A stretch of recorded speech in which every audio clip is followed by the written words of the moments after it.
오늘 미 증시 인사이트에는 김호균 한국투자증권 명동 PB센터 팀장, 그리고 이화진 IM증권 도곡 WM센터 과장 자리해 주셨습니다. 안녕하세요. 안녕하세요.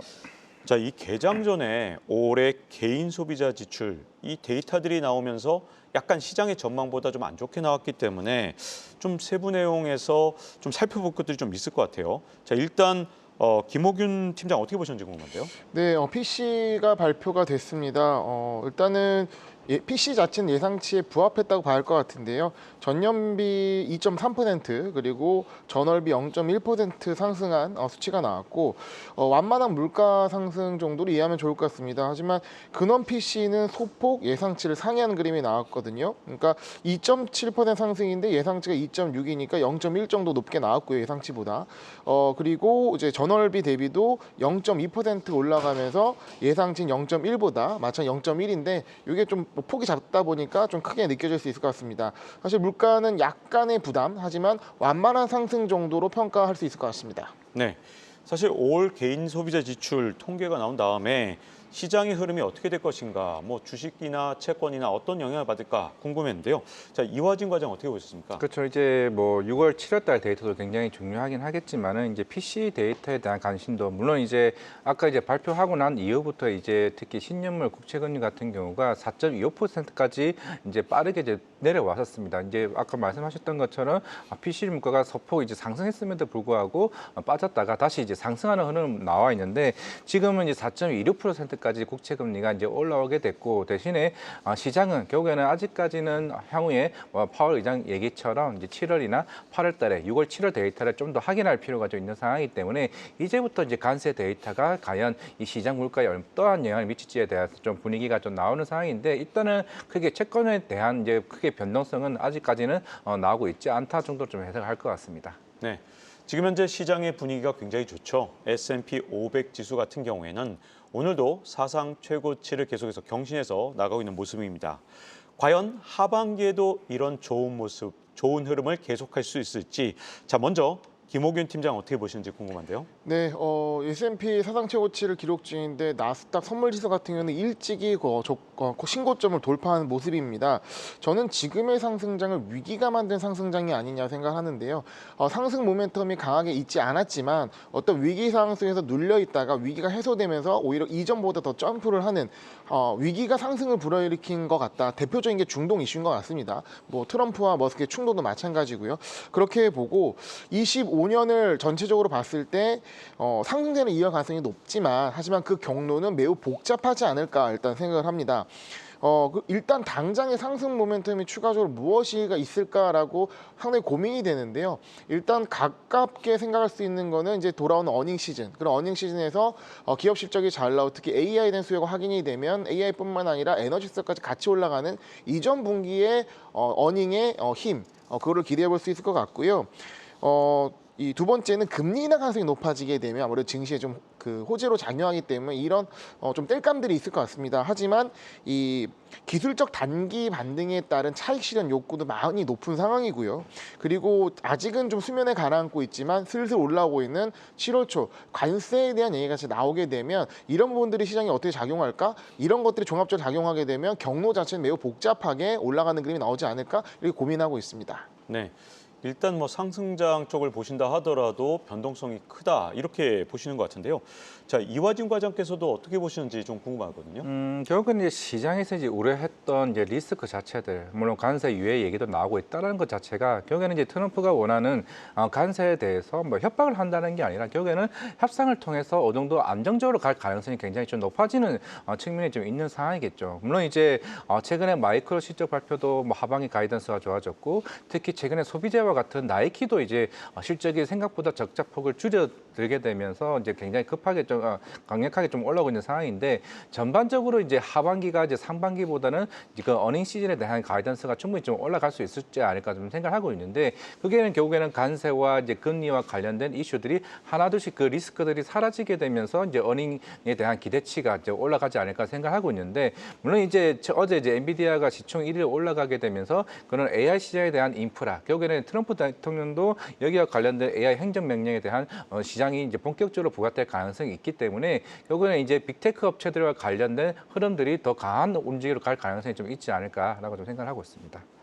중동 사태가 일단락이 되면서 이제 시장의 관심은 다시 관세로 옮겨온 것 같습니다. 자, 미국의 상호 관세 유예했던 기간, 이게 바로 7월 8일까지이기 때문에 과연 이 기간이 또 한 번 더 유예될 것인지 또 협상이 이루어지는 국가들이 있을 것인지 여기에 대해서 시장의 관심이 진짜 쏠리고 있다 해도 과언이 아닌데요.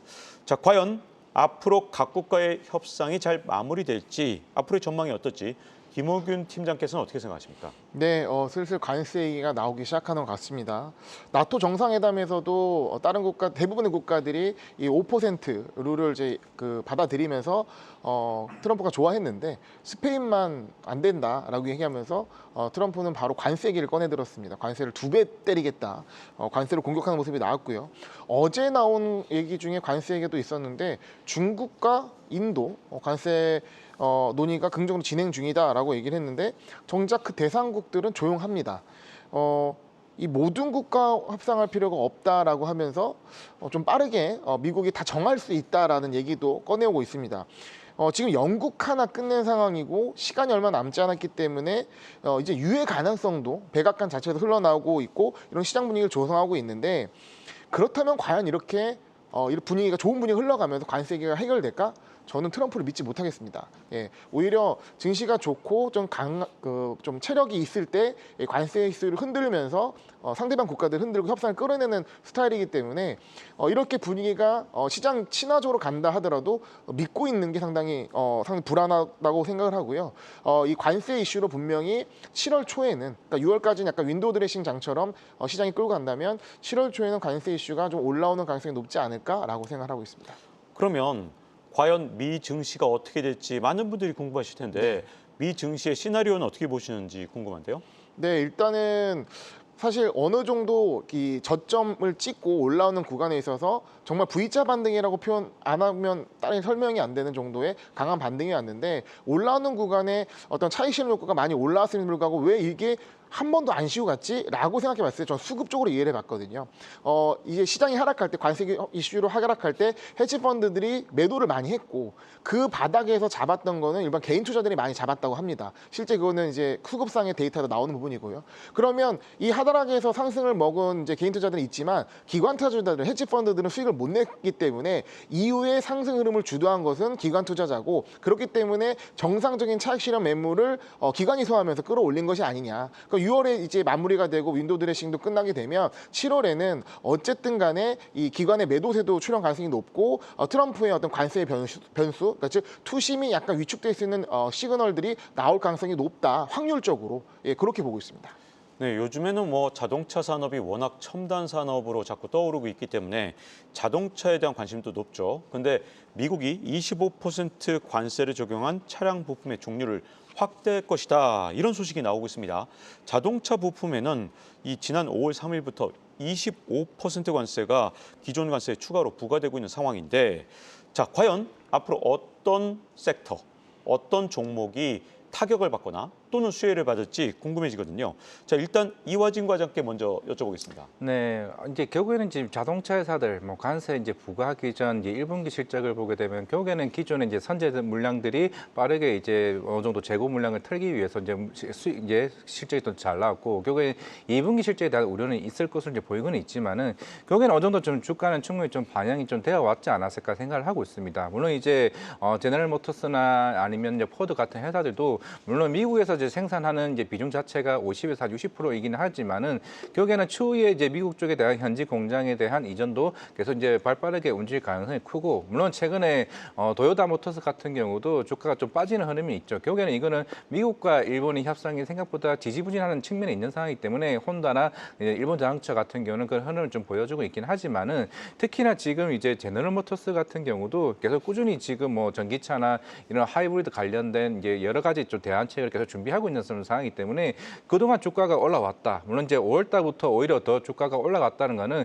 그만큼 시장에 대한 우려 자체에 대한 부분들이 하나둘씩 좀 해소되는 좀 측면이 아닌가 좀 생각하고 있습니다. 물론 이제 향후에 금리 인하 속도가 빨라지게 되면은 특히 자동차와 같은 그런 이제 대형 이제 소비자들 같은 경우는 결국에 금리 인하에 굉장히 민감하게 좀 반응을 좀 할 가능성이 굉장히 크기 때문에 결국 할부 금리가 내려가게 되면 결국 관세 인상에 따라서 충분히 좀 상쇄할 수 있는 효과가 좀 나올 수 있다라고 좀 생각을 하고 있습니다. 그런 측면에서는 제가 봤을 때는 이제 여기에 대해서 뭐 관세에 따라서 리스크가 더 커질까라고 생각을 해봤을 때는 오히려 좀 반대의 성향 좀 가능성이 있고 물론 이제 만약에 관세로 인해서 신차 판매량이 줄어들게 되면 물론 지금 오토전이나 이제 그 어드밴스 이제 오토 파츠와 같은 특히 애프터마켓의 부품 회사들 그 회사들 같은 경우는 만약에 노후화된 차나 아니면은 신차 가격이 부담이 돼서 부품에 대한 이제 유통이 좀 많아질 가능성이 있기 때문에 최근에 오토전이나 이제 어드밴스 오토파츠와 같은 부품 회사들도 최근 좀 반등이 나왔기 때문에 이런 회사들도 충분히 좀 수혜를 받을 수 있지 않을까라고 생각하고 있습니다.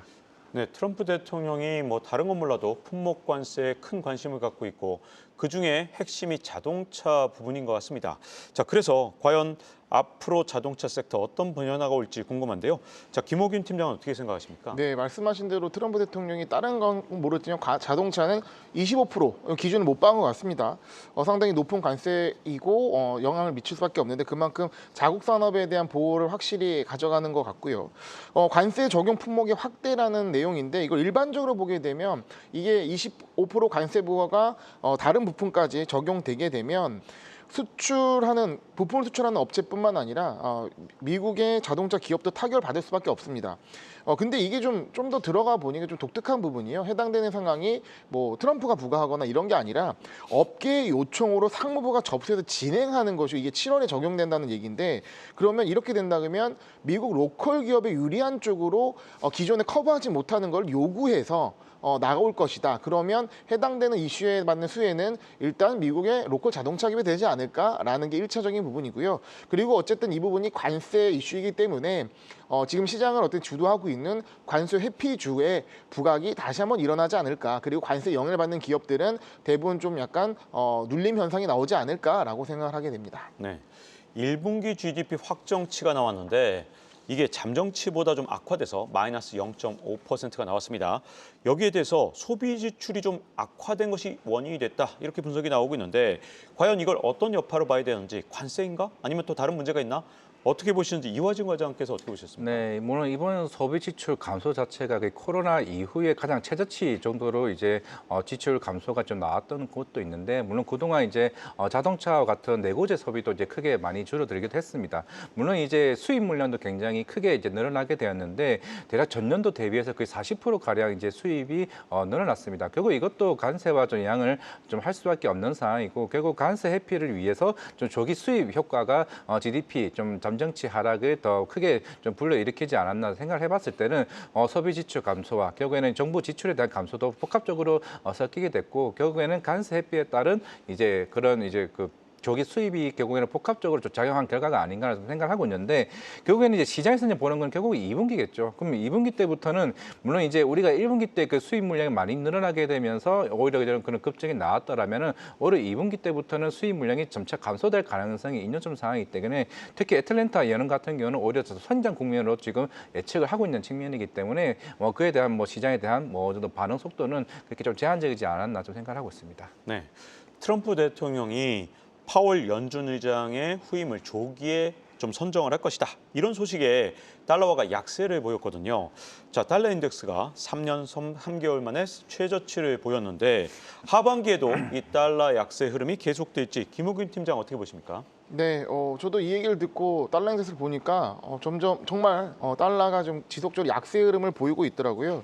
근데 달러 약세가 왜 일어나는 거 봤을 때 말씀하신 어떤 이유일까 아니면 다른 이유일까 고민을 하다가 보통 일반적으로 달러 약세가 있을 때 미국 외 지역에서 미국 주식을 판다거나 아니면 미국채를 많이 판다거나 했을 때 달러가 떨어질 수가 있는데 사실 그럴 가능성은 없는 게 미국 주식은 사상 채권가고 그러니까 수요가 있다는 얘기죠.